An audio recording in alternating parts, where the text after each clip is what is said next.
Hey there, sleepless rabble. You couldn't sleep, could you? Perfect.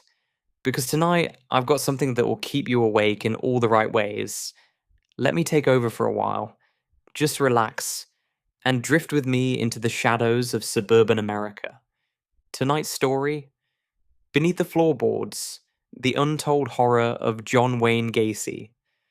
A nice little bedtime tale about a man who could throw a block party, shake hands with politicians, and still have a secret under his house that would make even Netflix flinch.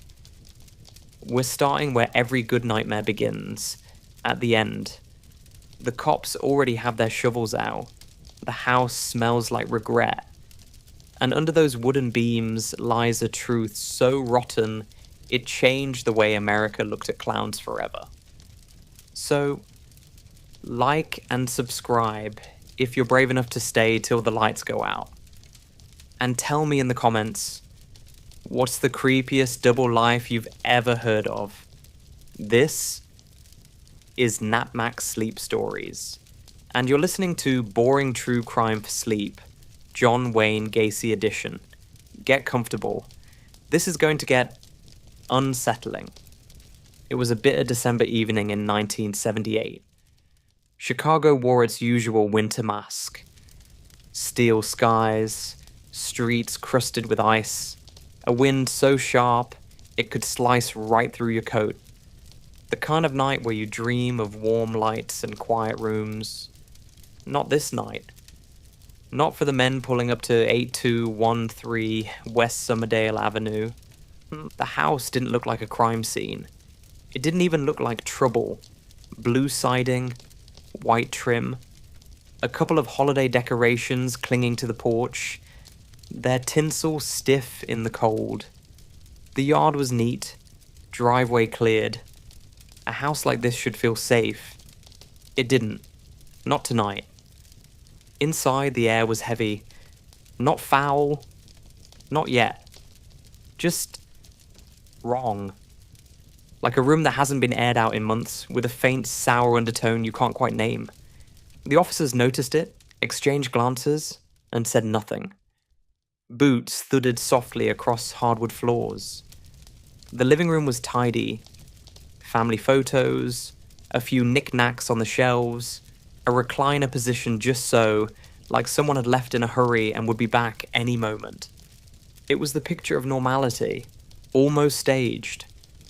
"Crawl space is under the hallway," one detective murmured, pulling off his gloves. His voice barely rose above a whisper, like speaking too loudly might wake the house. They'd been here before, during the first search. Looked through drawers, opened closets, checked the garage. Nothing damning. Nothing that screamed crime. Just hints. A faint smell that wouldn't leave their minds. A few items that didn't belong. And the man who lived here? He smiled too easily. Now they had a second warrant. A bigger net. And with it, permission to dig. The hatch was small. Just a square of wood in the hallway floor. A hinge rusted with age. One of the officers knelt, pried it open, and a draft of air rose up from the darkness below. Thicker, heavier. The smell hit harder this time. Not strong enough to make you gag, but sharp enough to stir something primal in your gut. A smell that whispered, "Something down here isn't right." A flashlight beam pierced the black void, carving shadows across a low crawl space lined with dirt. At first it looked ordinary. Then someone noticed the soil. It wasn't flat. It was disturbed. Uneven, like something had been buried and buried again. "Start digging," said the lead detective. His voice was tight now. The shovels went in slow at first, metal scraping against frozen earth. Thud. Pause. Another thud. The rhythm built, echoing through the house like a grim metronome. Sweat gathered under collars despite the winter cold. They didn't talk. Nobody wanted to give shape to the thought pressing at the edges of their minds. Then it happened. A sound different from dirt. A dull, solid clink. The kind of sound that says you've hit something you weren't supposed to find. The officers froze. Silence thickened, hanging in the hallway like a ghost. One man crouched, brushed the soil aside with gloved hands. The beam of his flashlight trembled slightly as he leaned closer. What emerged from the earth wasn't a rock. It wasn't wood. It was something else. Something that didn't belong under the floor of a quiet suburban home. He drew back slowly. Nobody spoke, because whatever they had just uncovered was only the beginning, and it would turn this neat little house into the most infamous address in America. Outside, the night deepened. Patrol cars sat like silent sentries along the curb, their lights dark, engines cooling in the frost. Inside, the officers marked the spot, sealed the crawl space, and stepped back into the hallway. They didn't need to say what they were all thinking. They'd seen enough to know this wasn't going to be a routine missing person case, but really, it had never felt routine. Not since the night a boy named Robert Piest vanished without a trace. Just 15 years old. A kid who worked after school at a local pharmacy. Smart, polite, the kind of teenager every parent wishes for. On the evening of December 11th, Robert told a co-worker he had a job opportunity lined up. Good money, he said. Just needed to talk to a contractor about it. That contractor's name? John Wayne Gacy. When Robert didn't come home, his family panicked. He wasn't the type to disappear. By midnight, the police were involved. By dawn, the search was on. And soon, one name kept circling back like a stubborn echo. Gacy. He seemed like the last man anyone would suspect. A respected businessman. A guy who hosted barbecues, waved to neighbors, even dressed as a clown for charity events. He worked construction, knew half the community, the kind of man who shook hands with politicians and got his photo in the paper. But there were cracks in the picture-perfect frame. Gacy was the last person known to have spoken to Robert. He had a prior conviction, one he didn't advertise. Sexual misconduct with a teenage boy. And when detectives first knocked on his door, something felt off. He was friendly. Too friendly. Eager to help. Even offered them coffee. Told them he barely knew the kid. That the whole thing was a misunderstanding. But as they walked through his house during the first search, the officers couldn't ignore the faint smell creeping from the vents. They told themselves it was plumbing, maybe mold, maybe a dead animal. They wanted it to be that simple. The search turned up nothing concrete. A few odd items, a pair of handcuffs, some books with titles that didn't sit right, but nothing they could pin on him. So they left, and Gacy smiled as they drove away. But suspicion has a way of sinking its claws in. The detectives started digging into his past. They found the old arrest record. They spoke to people who knew him. Some called him charming, others called him unpredictable, a man with a temper simmering just below the surface. And so they watched him. Around the clock, two-man teams trailing him through Chicago's icy streets.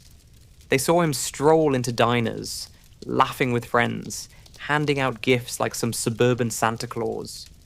They saw him disappear into bars and re-emerge hours later, his smile never slipping. If he knew he was being followed, and he did, he didn't seem to care. Then came the first crack. One officer noticed Gacy disposing of something in a trash can behind a gas station. Inside the bag, magazines of a very specific kind. Combined with everything else, it was enough to escalate the case. The judge signed a second warrant. This time, they were going to tear that house apart, piece by piece. What they didn't know was that every hour they waited, every polite conversation they had with this smiling man, They were standing on top of something far darker than they could imagine. Something that wasn't hiding in shadows anymore, but right under their boots. By day, John Wayne Gacy was the picture of normalcy. Scratch that. He was better than normal. He was successful. He was charismatic. He was the guy who made things happen. If you were planning a charity event, he'd be there, sleeves rolled up, grinning for the camera. Need a contractor? Gacy could build you anything. A patio, a deck, a new driveway. No problem. People liked him. Politicians liked him even more. He joined the local Democratic Party. Even got a photo shaking hands with the First Lady once. A glossy little snapshot that hung proudly on his wall. And why wouldn't it? In the eyes of his neighbors, Gacy was a model citizen, a homeowner, a businessman, a man who volunteered at children's hospitals. And then there was Pogo. Pogo the Clown. Bright red nose, oversized shoes, and a painted smile that stretched far too wide. Gacy played him at birthday parties, fundraisers, and parades.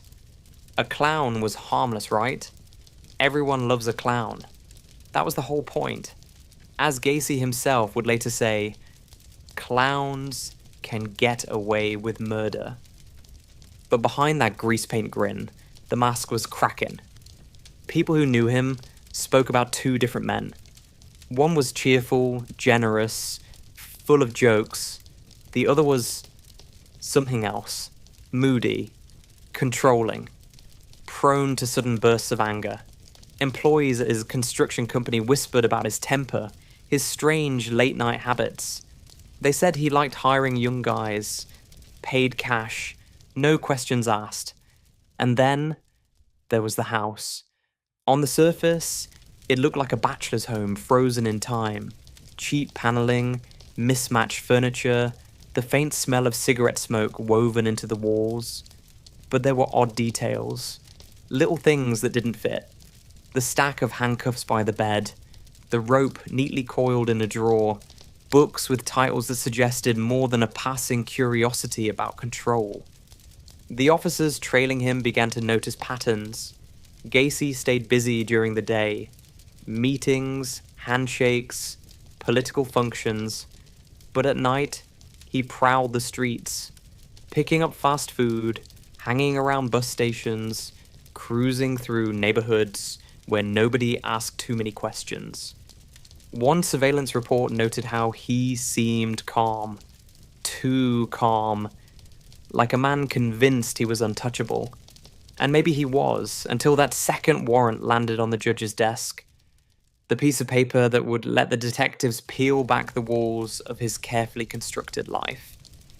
They didn't know it yet, but they were about to find out that behind the smiling clown, behind the community man, behind the homeowner who waved from his driveway, lay a secret so grotesque it would stain the very ground he lived on. And all it would take was one more look under those floorboards.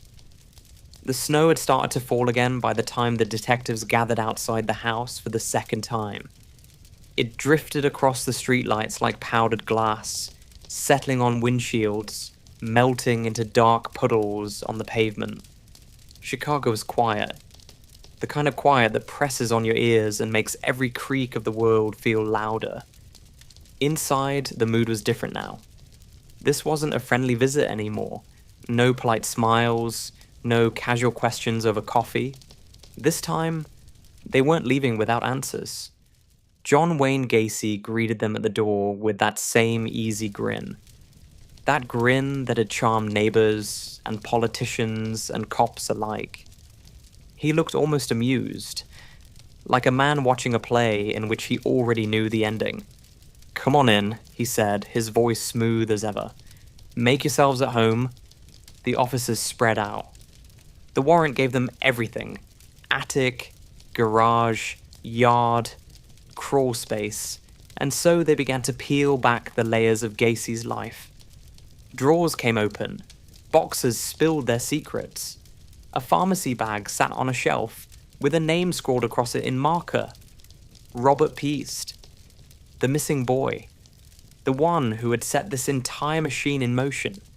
It was enough to turn the temperature in the room to ice. Then came the other items. A strange assortment of things that spoke louder than any confession. Nylon rope, cut into precise lengths. Rolls of tape, chains, and books. Titles that hinted at appetites most people don't admit in daylight. They logged everything, photographed everything, each piece like a shard of glass, fitting into a picture they didn't want to see. And still, that smell lingered. Stronger now, as if the house itself was exhaling something it had kept hidden for far too long. It crept through the vents, seeped into their clothes, stuck in the back of their throats. Every detective noticed it. Nobody wanted to name it. Not yet. The hatch to the crawl space was still there, that same square of wood in the hallway. One officer crouched, pried it open again, and the smell rolled out like a living thing. Thick, heavy, carrying with it the sour memory of decay. They lowered a light this time. Its beam swung across the dirt floor, illuminating dark mounds of soil, uneven, disturbed. The kind of earth that has been touched by human hands. Dug, filled, dug again. Start digging, the lead detective said, his voice low, brittle. The first shovelful broke the silence like a gunshot, then another, and another. The sound was steady, rhythmic, each strike carving into the earth as tension curled tighter and tighter around the room. Minutes passed. Sweat rolled down faces despite the winter air. The smell grew stronger, a clinging, rancid weight that turned stomachs and made eyes water. They dug in silence, every man praying they were wrong, even as the truth rose closer with each bite of the shovel. Then the metal edge hit something that wasn't dirt. A sound that froze every muscle in the room. A hard, hollow clunk. The kind of sound you feel in your bones. They dropped to their knees, clawing at the soil with gloved hands, pulling it back in frantic handfuls. And there it was. Not a pipe, not a root. Something else, pale against the dark earth. Smooth, curved. A piece of a jaw. Someone swore under his breath. Another turned away. Hand clamped over his mouth. Because in that moment, the nightmare became real. All the rumors, all the suspicions. They were standing on top of something far worse than they had imagined. And as the dirt gave way to more shapes, more fragments, they realized this wasn't just one. There were others. Dozens, maybe. Layer upon layer of horror, packed into the ground like secrets no one was ever supposed to find. The house was silent, except for the sound of shovels and the ragged breathing of men who knew they had just opened the door to hell. The crawl space had turned into a tomb. The officers stood hunched in the narrow hatch, their flashlights trembling as beams of cold light swept across a scene that words could barely hold. Shapes emerging from the dirt. Pale curves. Brittle fragments. Teeth glinting faintly like broken porcelain. At first, they thought it was one. One life stolen, one secret buried. That hope died fast. With every scoop of soil, more appeared. Ribs, long bones stacked like firewood, tangled in the earth like roots. It was as if the ground itself had swallowed voices, and now it was spitting them back up. The smell was unbearable now. It clung to skin, to clothes, to the back of their throat like a living thing that wouldn't let go. One detective turned away, retching into the shadows. Another muttered something. Maybe a prayer, maybe a curse. Nobody spoke above a whisper. The house had become a cathedral of horror, and silence felt like the only appropriate hymn. By the time the first body was lifted out, every man in that room knew this wasn't an accident. This wasn't a heat-of-the-moment crime. This was something else. Something organized, calculated, planned down to the last shovelful. They stopped counting after 3, then 4, then 5. The number didn't matter anymore. What mattered was this. They were standing inside the work of a man who had turned his home into a graveyard. When they went back upstairs, John Wayne Gacy was waiting. Calm, almost amused. He sat in his favorite chair like a king on a throne, watching the Dirt Street detectives file past him. And then, without a flicker of remorse, he spoke. "You want to know?" he said. His voice was steady, almost casual, like he was about to give directions to the nearest diner. "I'll tell you everything, but you better get me a cigarette first." They brought him one. And as the smoke curled upward in lazy spirals, Gacy began to talk. About the crawl space, about the boys, about how they ended up under his floor. 33. That was the number he gave them. 33 lives reduced to bones in the dark. And here's the thing. He didn't cry. He didn't flinch. He didn't even seem ashamed. If anything, he looked relieved. Like a man finally setting down a heavy bag he'd been carrying for too long. Outside, the snow kept falling, muffling the world in white. Inside, the detectives wrote down every word, their pens scratching like insects on paper, trying to keep up with the confession of a man who had just admitted to being one of the most prolific killers in American history. And still, somewhere in that house, under layers of dirt and silence, the dead were waiting to be named. Before the crawl space, before the clown, before the name John Wayne Gacy became a headline burned into America's nightmares, there was just a boy. A boy growing up in the flat sprawl of Illinois in the 1940s. He was the second child, the only son, in a house where warmth was rationed and affection was a foreign language. His father, an auto repairman, was the kind of man who thought tenderness was weakness. He drank hard, spoke harder, and kept his fists ready for emphasis. John learned early that love in his house came wrapped in conditions and bruises. He was small for his age, sickly. A weak heart kept him from sports, the holy grail of boyhood respect. Instead, he stayed inside, clinging to the approval of his mother and sisters, trying to dodge the backhanded comments and outright blows from the man who should have been his protector. His father called him a sissy, a mama's boy, words that cut deeper than any belt ever could. And yet, young John tried. He joined the Boy Scouts, took on odd jobs, tried to stand tall even as his shadow felt paper thin. But resentment has a way of seeping in through the cracks, drop by drop, until it pools into something darker. By his teens, he was already rehearsing the mask. The smile that could light up a room, the easy jokes, the confident handshake. People liked him. They didn't see the cracks.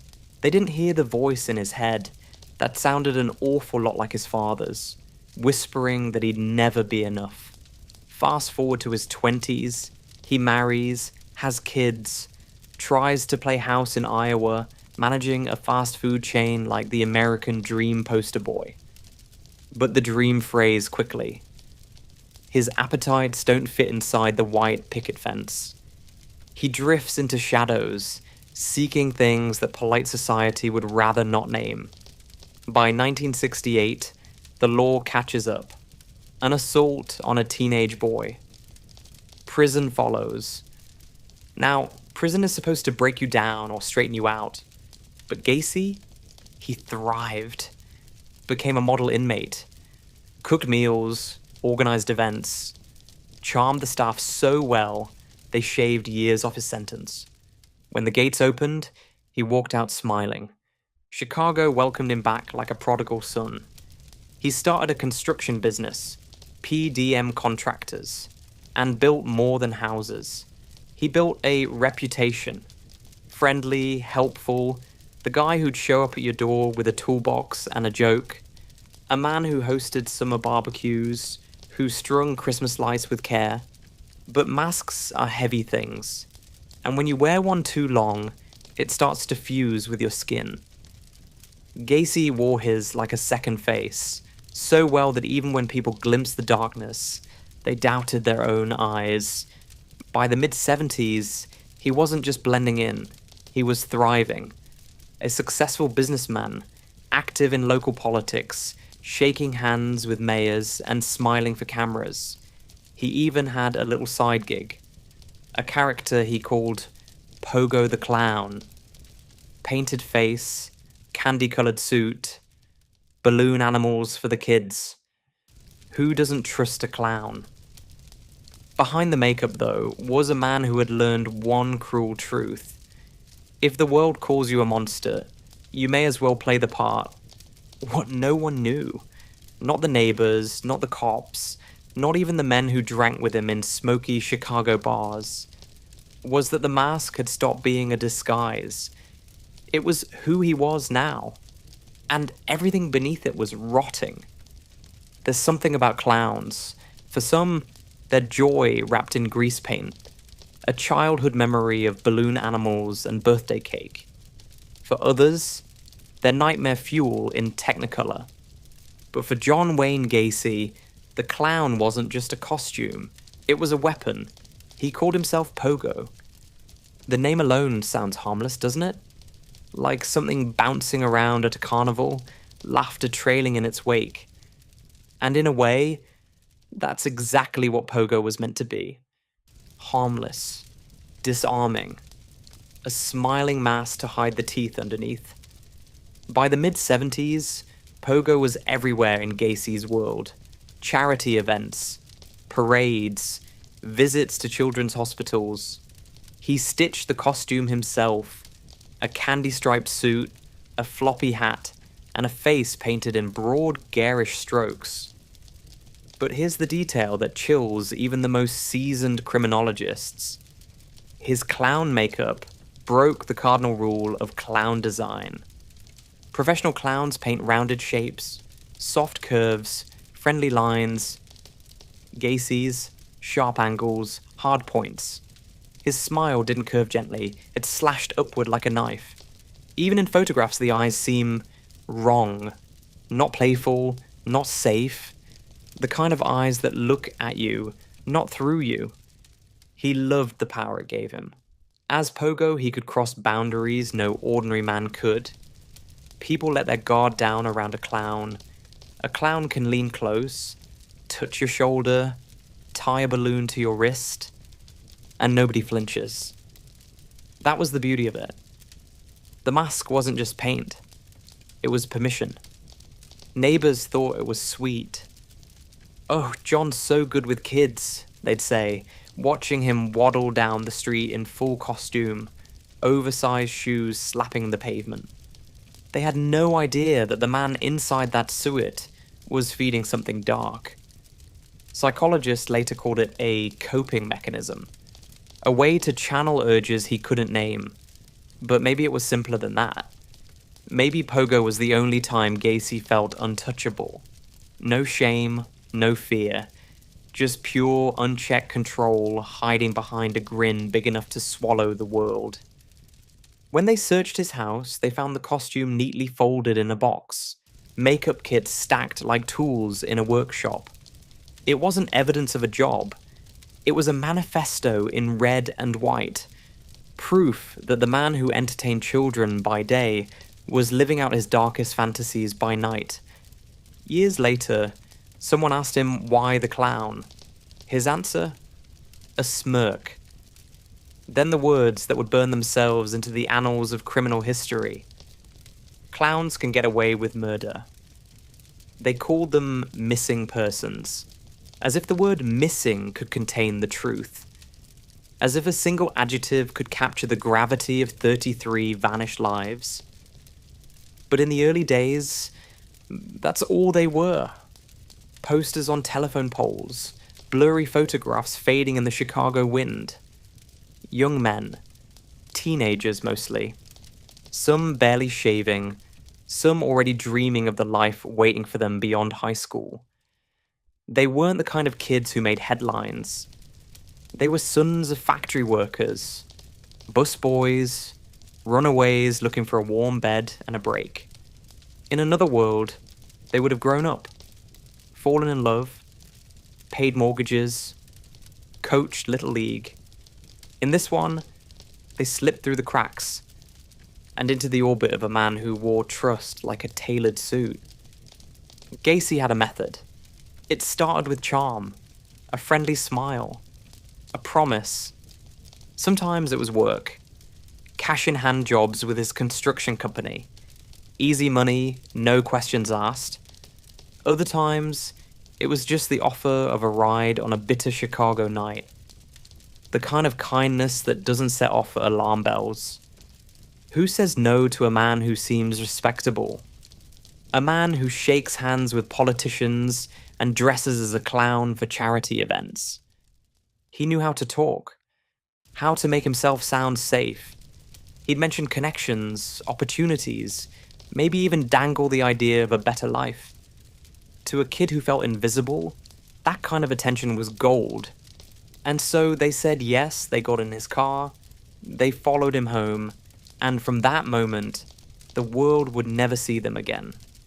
The tragedy isn't just in what happened to them. It's in how long it took anyone to notice. Back then, missing teenagers were often written off as runaways. "He'll turn up," the cops would say, shrugging at frantic parents. And when the boys didn't come back, the silence grew heavy. One family after another learned what it feels like to sit by the phone in the dark, praying for a ring that never comes. When the crawl space finally gave up its dead, the horror became arithmetic. Bones laid out on sterile tables, tag numbers standing in for names. 33. The papers called it the body count, but it wasn't a number. It was laughter cut short. It was birthdays that never came. It was futures folded up and buried in dirt. Some of them were identified quickly. Others took years, decades even. For some, the wait isn't over. To this day, fragments of lives still whisper from that black pit under the floorboards. Gacy never said their names when he confessed, just the number. 33. As if reducing them to digits could make them easier to carry.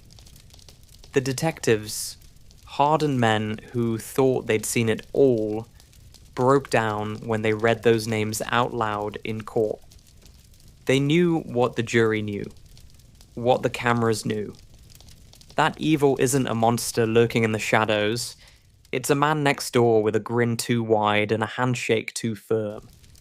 And when you look at the photos, those ordinary faces staring back through time, it's hard not to wonder how the world let them slip away. The trial began in February 1980. By then, John Wayne Gacy wasn't just a suspect. He was a brand, a headline, a walking horror story with a face America couldn't stop staring at. The cameras loved him. The journalists swarmed like flies on sugar. And in the middle of that human storm sat Gacy, calm as a man waiting for his morning coffee. He'd already confessed. 33. The number clung to him like a shadow. And yet, here he was, smiling, cracking jokes, leaning back in his chair like this was some kind of game show.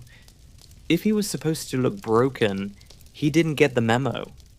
The prosecution called it premeditated evil. They laid out the evidence in neat rows, photographs of the crawl space, diagrams of the house, bags of personal effects tagged and numbered like relics from a private hell. Witness after witness stepped up. Former employees, neighbors, families of the missing boys who now sat in the gallery, with faces carved from grief. And then there was the confession. Not a sobbed admission of guilt, but a casual inventory delivered with the calm of a man reciting a shopping list. He described the crawl space like a homeowner explaining a renovation. He spoke about disposing of problems, as if those problems had never been human. The defense tried to paint him as insane, a split personality, a man so fractured he didn't know right from wrong.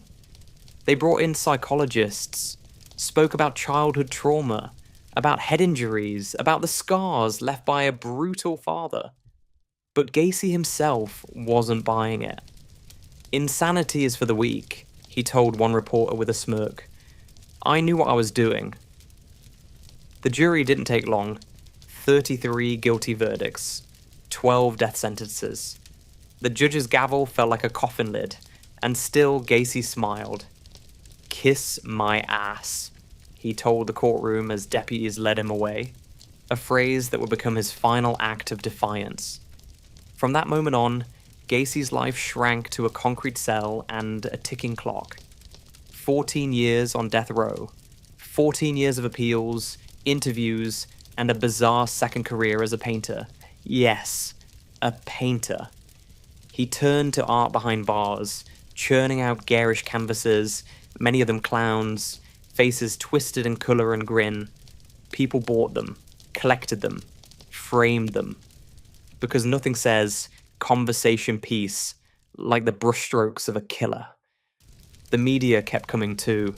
Talk shows, tabloids, even true crime tourists writing letters like he was some dark celebrity.